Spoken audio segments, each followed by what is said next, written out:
அனைவருக்கும் அன்பு வணக்கம் நண்பர்களே. நம்ம பந்தல் சாகுபடி முறையில் சுரைக்காய் விவசாயம் பண்ணுறோம். விவசாயத்தை பொறுத்த வரைக்கும் எல்லா நாட்களிலும் காய்கறிகளுடைய விலை ஒரே மாதிரி இருக்கிறது கிடையாது. ஒவ்வொரு ஸ்டேஜில் ஒவ்வொரு விலை இருக்கும். நாம் இன்றைக்கே 15 ரூபா விற்கக்கூடிய சுரைக்காய்களும் இருக்குது, 5 ரூபா விற்கக்கூடிய சுரைக்காய்களும் இருக்குது. ஏன் இந்த வித்தியாசம்னாக்கா காய்களுடைய தரம். நாம் அறுவடை பண்ணக்கூடிய சுரைக்காய்கள் ஒவ்வொன்றுமே ஒரே மாதிரி அந்த முதல் நாள் அறுவடை பண்ணுற மாதிரி லாஸ்ட் அறுவடையும் இருக்குன்னு எதிர்பார்த்தா இருக்காது. இப்போ நீங்கள் பார்த்தீங்கன்னா, இப்போ மேலே இந்த மாதிரியான இலைகள்லாம் இருக்குது பார்த்தீங்களா, இதெல்லாம் பூச்சிகளும் புழுக்களும் தங்கிறதுக்கு வாய்ப்பாக இருக்கக்கூடிய காலமாக மாறிடுச்சு. இப்போ என்ன பண்ணோம், நம்ம எவ்வளோ மருந்துகள் கொடுத்தாலும் செடிகளில் காய்க்கக்கூடிய காய்களில் இந்த மாதிரியான பூச்சிகள் கடிச்சிடும். இந்த மாதிரி பூச்சிகள் கடிக்க ஆரம்பித்தாலே இந்த காய்கள்லாம் மக்கள் வாங்க மாட்டாங்க.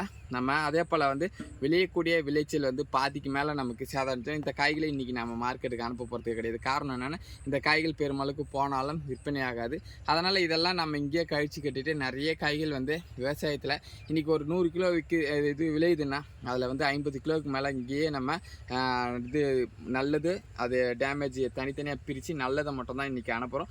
அதுலேயும் கொஞ்சம் காய்கள் பூச்சிகள் கடிச்சு தான் இருக்கும். ஏன்னா இந்த ஸ்டேஜில் நம்ம பூச்சிகள் கடிக்காமல் எந்த ஒரு காயும் அறுவடை பண்ண முடியாது என்பது நிதர்சனமான உண்மை.